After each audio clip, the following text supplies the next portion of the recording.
Ebya Pastor Lozias Bugingo tebinaggwa bwino ku bwino mukwano gwange omulungi gwe tukuleetedde bwino atandise okuvaayo. Ene Newspack channel bwe bali kuba nti nate ojja kumiddeko mangi ge nkuleetedde kkiriza mbeere nga kuwa naye nga njagala okwagaliza Sunday nungi agenzeekoko mu kanisa atasobodde genda ng'oli mugonvugonvu amo nange twagala okubeera nga ate tukulamusaako. Tutandikidde wa Pastor Lozias Bugingo. Ensonga ze ne Ted Bugingo tezinaggwa munnange amawulire ge tuli mu kufuna wano ku Newspack channel galaga nti muwala wo omukulu ayitibwa Doreen Bugingo mbu ssaawa yonna agenda kubeera ng'aleeta omusajja.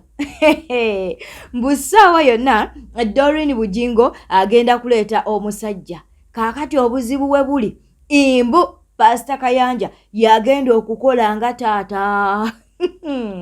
Screenshot yeyo gy'oli mu kulaba mukwano gwange omulungi Sarah Joy yavuddeyo n'abeera ng'ate agatuwa mbu Pastor Kayanja yagenda okukola nga taata. Kaakati ebyo bye byatabudde Pastor Lozias Bugingo n'abeera ng'ate alaga omukwano omungi ku baana be okitegeera nno kale kkiriza tubeere ng'ate tweyongerayo era nga tukyalewa Pastor Lozias Bugingo. Senga Asidi avuddeyo n'aleeta bwino n'alimu ne Grace Kani omuyimbi okitegeera jjukira nti omwana wa Grace Kani ali wa Pastor Lozias Bugingo era nga Susan Makula yalabirira omwana ono. Kaakati bwino gwe baleese nga Senga Asidi yamuleeta alimu ne Grace Kani. Mwakwata omwana Grace Kani nga mumulaba that she's a troubled person.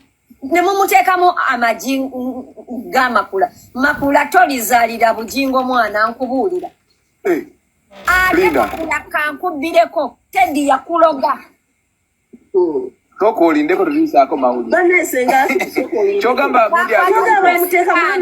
gundi bakwata Grace Kani ne bamuteekamu amagi. Grace Kani ali lubuto Senga Asidi. Lwavaamu naawe.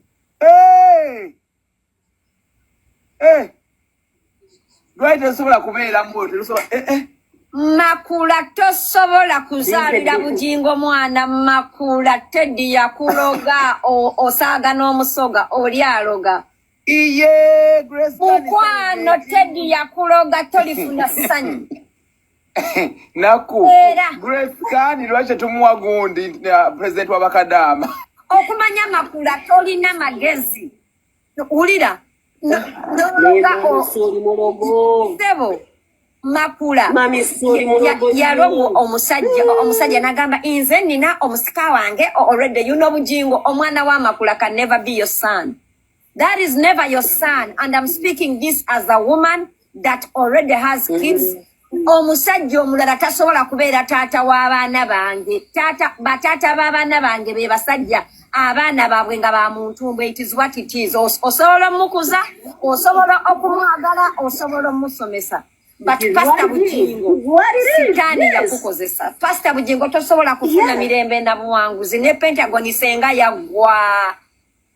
Oyo mukazi kikolimo Uganda Senga esobola yandikutte Makula nemuwa obutwa n'afa ne tumwokya ne tutamuziika na mu Uganda addeyo Tanzania ewaabwe.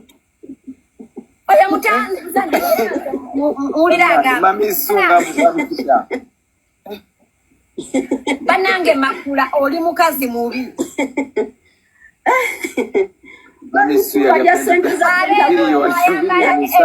Ebipumpulia Bugingo tosobola kufuna ssanyu lya ku nsi n'ery'omugulu ng'okyali ne Makula because Makula kikolimo wallahi billahi nkubuulira. Bugingo bamuloga naye it's never too late. Ne beekuŋŋaanya ne babulirira Bugingo. Banange dadi waffe Bugingo ali singo muje mwewandiise. Bugingo yali musajja wa maanyi. N'ologa omusajja. Otyo? N'ologa omusajja omuleetera obukyayi omukola otya omwetegatega n'ologa omusajja wa Teddy. Makula n'ologa Teddy Makula n'ologa Teddy ekikulu kutonga ensi yonna eraba. ensi yonna n'esirika. N'otakomaawo Bugingo atandise okuzina ne bakupangisiriza omuzigo. We don't care kale leka kupangisirize omuzigo. Mazima n'omusajja n'omujja mu makage. N'okwata omusajja n'omujja mu makage n'omuyingiza omuzigo. Ensi yonna eraba.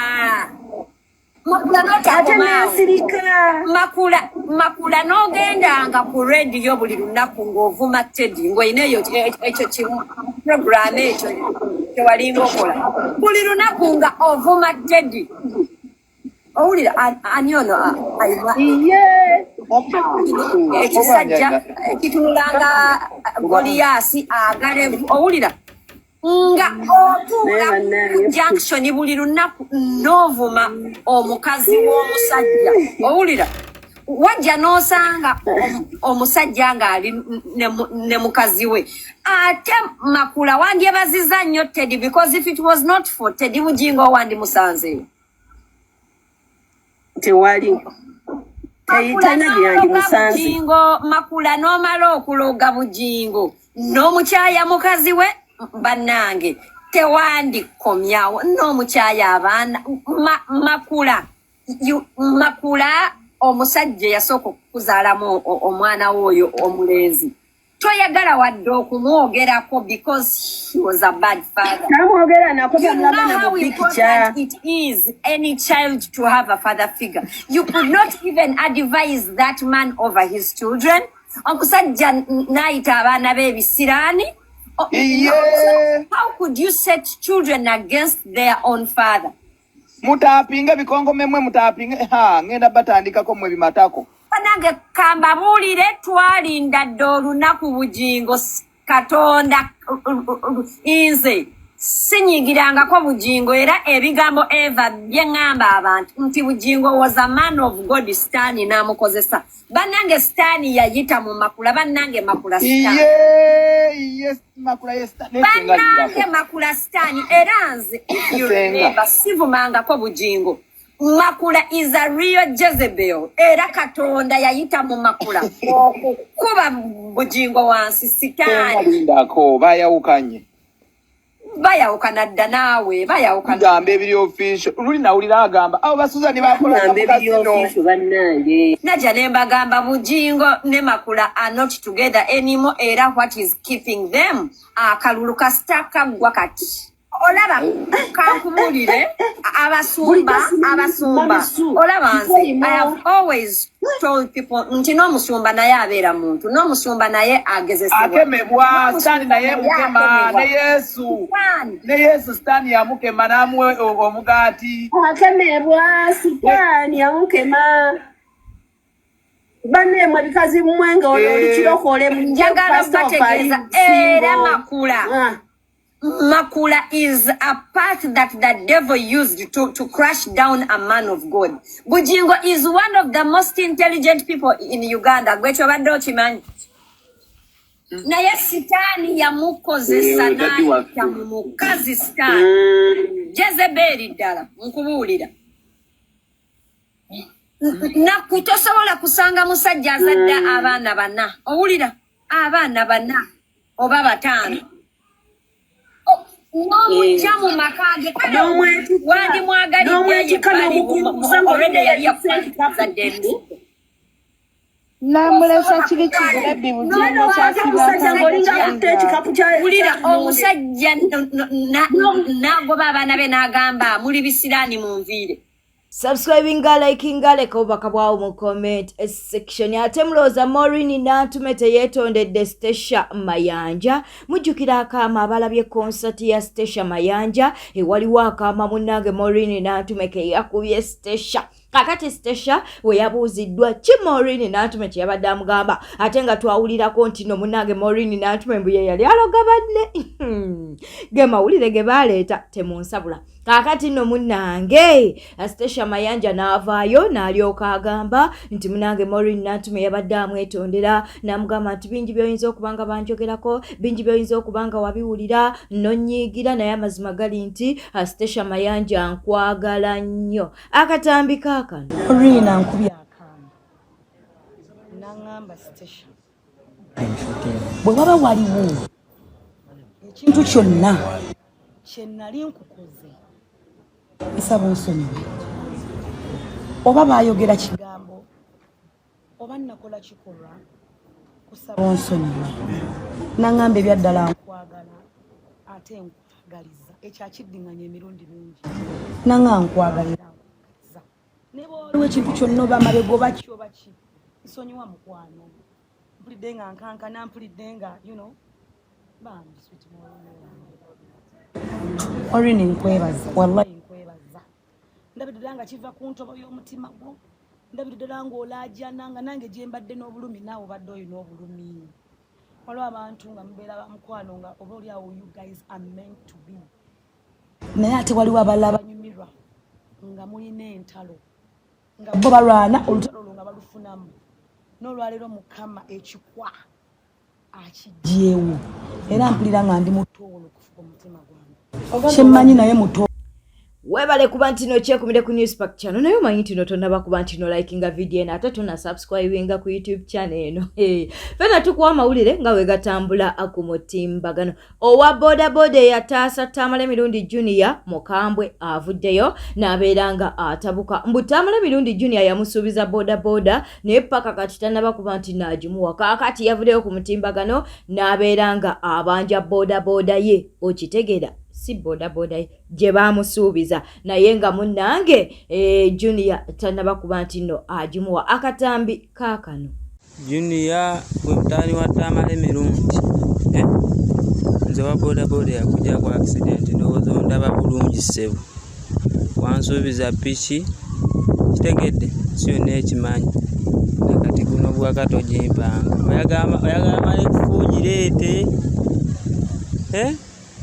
njagala oba ogirina njakujja nginone gwe n'onaabaawa njagala ino vidiyo kugitambuze koyo Junior mutaani wa Tamale oyo muganda njagala piki gye yansuubiza bulaasa njagala kuba namutaasa ne mutwala mu ddwaliro Ensambya nga bodaboda bana baganya omutwala bwe tweyongerayo munange ffenno tugakuwangayo tugafuna ku mutimbagano Cedric Babu kati omugenzi munnange ebiboozibozi bitandise okuvaayo mbu abadde ne Saidi Chiiki naye ekyanyiizizza ab'omutimbagano mbu Saidi Chiiki tewaliwo yayogereddwako tebaamwogeddeko obwedda batijjisa mukyala mukulu ng'ate munnange mbu omugenzi yabadde n'omukyala omulala katubeere nga tukuwa akatambi kano Banange ba inirozi waliwo ekintu ekigenda mu maaso simanyi oba tugenda kukola tutya waliwo omukyala namwandu wa Cedric Babu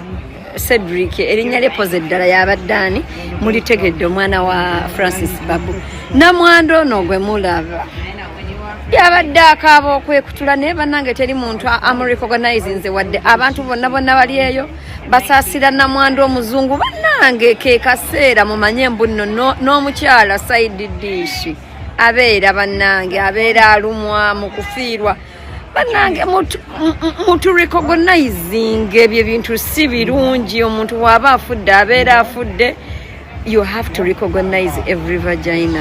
The guy has been at least with for more than a few months.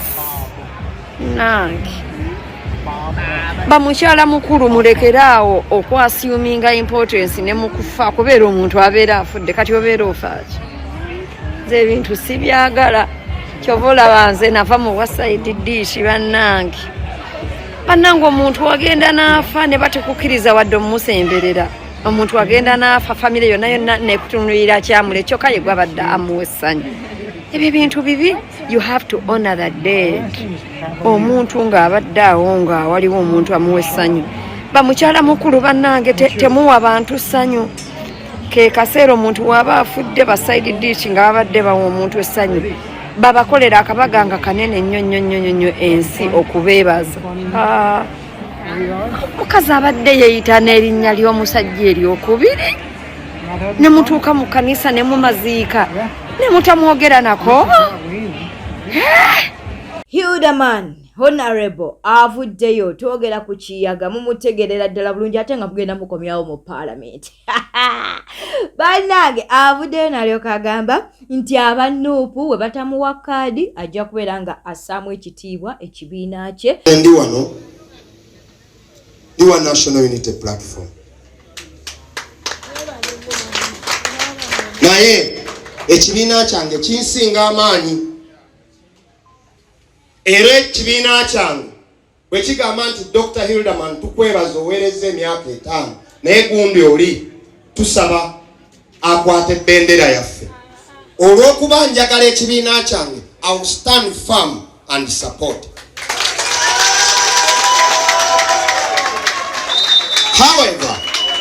However,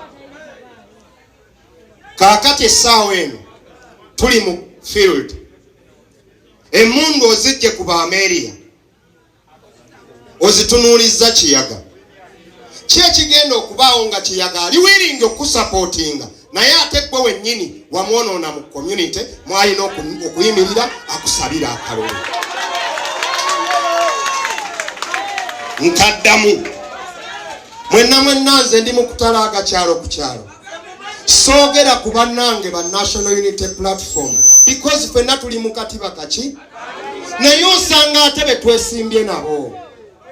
Ompuliriza nga avudde mu muluka mulamba nga talina kyayogedde ku Ameria na Museveni wabula focus zunguli Dr. Hilderman.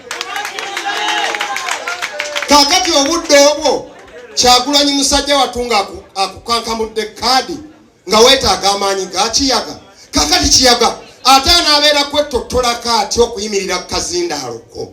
Oba okakasa nti Kiyaga talina maanyi, maani nina amaanyi. Ne bwe bakuwa kaadi yaffe oneetaaga to come and embrace you as a brother. Naye kiri okuba nti nja kutuuka nga wanyambula ddananda we naye nga tolina kunyambula ki. So abalala abatali ba NUP bakole ebyo naye empisa Kyagulanyi zaatulagira si zeezo. Okutandika okutyoboola Kiyaga oba otandise okusiiwuuka empisa oba oyonoona Kyagulanyi oba oyonoona NUP.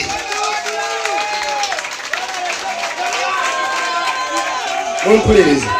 Nolwekyo let us have discipline. Mumpuliriza. Nze ngenda babuulira nswala nnyo. Era olumu ntera bagamba kirungi nti waliwo omukulu bamuyita Mugisha Muntu. Lumu yagamba obudde busolovinga buli kiki. Tuyina eŋŋombo nagiwandiise wano eyonoonye ekibiina kyaffe ne tufiirwa abantu bangi. Kigambo bakiyita yalya. Bwetetambudde obadde mulabi mulungi walekwekubira ku News Pack Channel. Kankusaba obeere ng'osubscribinga olikinga kwasa n'okuleka obubaka bwawo mu comment section. Beera bulungi weeraba.